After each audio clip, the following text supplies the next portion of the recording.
اللہ تعالیٰ کے مقبول عبادات میں سے درود شریف پڑھنا بھی ہے۔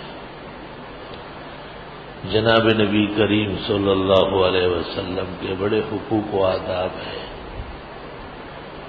ان کی ادائیگی تو بظاہر ممکن نہیں ہے، لیکن امتی کو حکم ہے کہ وہ بارگاہ اقدس میں درود و سلام بھیجا کریں۔ تقریباً ہر نماز کے آخری قاعدے میں تو درود واجب ہے ہی، بعض ائمہ کے فرض ہے، اور جب بھی نام اقدس آ جائے کہنے سننے والے پر صلی اللہ علیہ وسلم کہنا ایک دفعہ واجب ہے اور اس کے بعد مستحب ہے، اور پورا صلی اللہ علیہ وسلم پڑھنا یا لکھنا ضروری ہے۔ سواد یا سلام کے نشان منع فرمائے گئے۔ بہتر درود یہی ہے جو حضرت صلی اللہ علیہ وسلم نے آیت کے نزول کے بعد صحابہ کے سوال پر خود تعلیم فرمایا ہے۔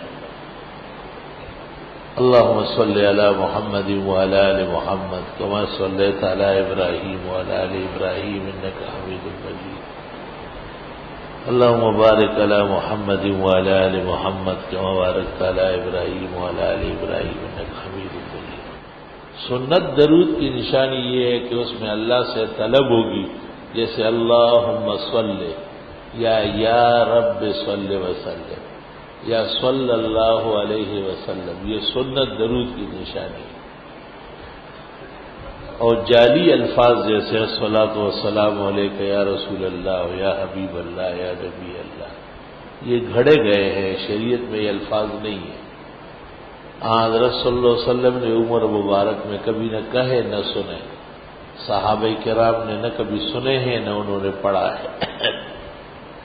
دین کے اماموں کے زمانے تک یہ الفاظ نہیں تھے۔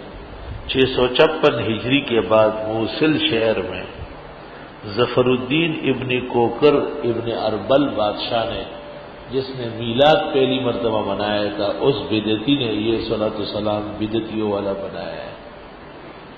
656 ہجری سے پہلے دنیا اسلام نے یہ الفاظ نہ سنے نہ دیکھے۔ 656 کے بعد ہی سمجھ لے بدعت اور بے دینیوں کے تخم ریزی ہو گئی ہے۔ سلطنت اسلامیہ بھی بیٹھ گئی اور تاتاری اور چنگیزی بھی آ گئے، سارے نقصانات ہو گئے۔ درود شریف کے بظاہر کوئی آداب نہیں ہے، بے وضوئی میں بھی پڑھنا جائز ہے، اٹھتے بیٹھتے آتے جاتے، لیکن باوضو پڑھنا افضل ہے، قبلہ رخ ہونا، بیٹھ کر پڑھنا، آہستہ پڑھنا۔ اللہ درود شریف کے فوائد و برکات دونوں جہانوں میں ظاہر باہر ہے۔ ترمذی شریف میں حضرت صلی اللہ علیہ وسلم نے فرمایا، اقربکم الی یوم القیامہ اکثرکم علی صلاۃ، قیامت کے دن تم میں وہ شخص میرے قریب تر ہوگا جو مجھ پر درود شریف زیادہ بھیجے۔ اس لیے بڑے عبادات میں سے ایک عبادت درود و سلام پڑھنا ہے سنت کے مطابق۔ مختلف اوقات میں فرصت کی گھڑیاں نکالی جائے اور درود شریف کا ورد کیا جائے۔ بعض بزرگان دین کو درود شریف کے بعد حضرت صلی اللہ علیہ وسلم کی زیارت کا شرف نصیب ہوا ہے۔ شمس الدین سخاوی کے متعلق ہے کہ انہوں نے 36 مرتبہ حضرت صلی اللہ علیہ وسلم کی زیارت کی خواب میں۔ بڑی شرف اور بزرگی کی بات ہے، وہ خواب میں دیکھنے سے کوئی صحابی نہیں بنتا، لیکن تسلی قلب و ایمان بہت زیادہ ہے۔ ان سے پوچھا گیا کہ کون سا درود مؤثر ہے، تو انہوں نے کہا رات کو سوتے وقت کم از کم 100 مرتبہ اللہم صلی وسلم علی النبی الامی وعلی آلہ واصحابہ وبارک وسلم وسلم علیہ۔ حضرت مولانا مفتی محمد شفیع صاحب مرحوم نے بھی ذکر اللہ اور درود السلام میں اس کی فضیلت دی۔ اللہم صلی وسلم علی النبی الامی وعلی آلہ واصحابہ وبارک وسلم وسلم۔ دعاؤں کے اندر شروع میں درود شریف حدیث میں منع آیا ہے. بعض لوگ دعا شروع کرتے وقت اللہم صلی علی محمد، یہ کوتا نظری ہے اور احادیث سے ناواقفیت ہے. حدیث میں ہے اذا دعوت فاحمد اللہ، پہلے الحمدللہ پڑھو، ثم صلی علی النبی، پھر درود پڑھو، ثم صل تو پھر دعا مانگو قبول ہوگی. سنت طریقہ یہ کہ دعا کا آغاز الحمدللہ سے ہو اور پھر درود شریف پڑھا جائے اور پھر اپنی دعائیں مانگی جائے. دین و دنیا کے غموم و ہموم سے بچنے کے لیے درود مؤثر ہے.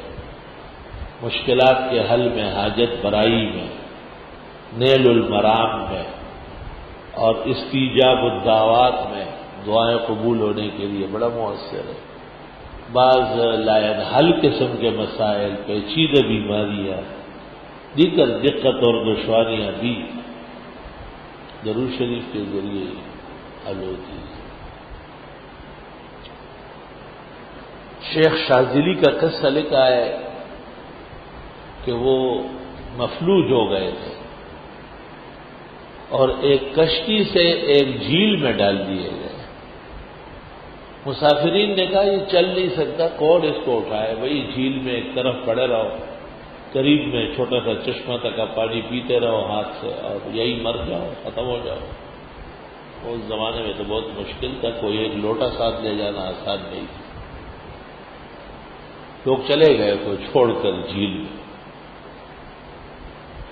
انہوں نے خواب دیکھا کہ رسول اکرم صلی اللہ علیہ وسلم تشریف لائے اور آپ کو دم کر رہے ہیں.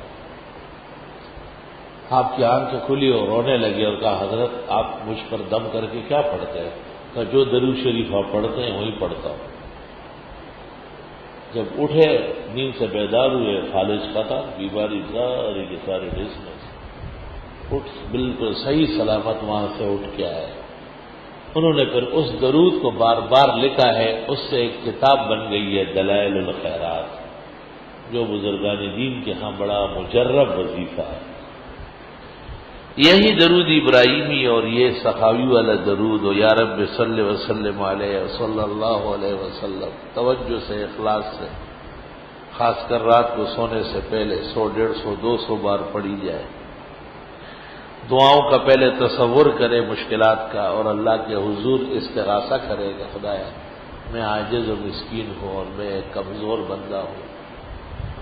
جس بیماری اور جس تکلیف نے پکڑا ہو اس کو ذکر کرے کہ یا اللہ یہ تجھ پر زوراور نہیں ہے اور تمام طاقتوں کا سرچشمہ صرف آپ کی عظیم بزرگ و برتر ذات ہے. اور خدایا اپنی خاص طاقت و توانائی اور قدرت کا کرشمہ دکھا دے اور ان مشکلات سے مجھے نکالے اور یہ دعائیں قبول کرے اور یہ بیماریاں ختم کرے اور یہ خوشیاں نصیب فرمائے. مجرب عمل ہے، اللہ تعالیٰ جھولیاں بھر کے دیتا ہے. الحمدللہ رب العالمین وصلی اللہ وسلم علی رسولہ الکریم. السلام علیکم ورحمۃ اللہ وبرکاتہ. محترم ناظرین کرام، مفتی اظہر علی خان صاحب کی ویڈیو دیکھنے کے لیے اور سننے کے لیے، ان کے بیانات کو سننے کے لیے ہمارے چینل کو سبسکرائب ضرور کر لیں.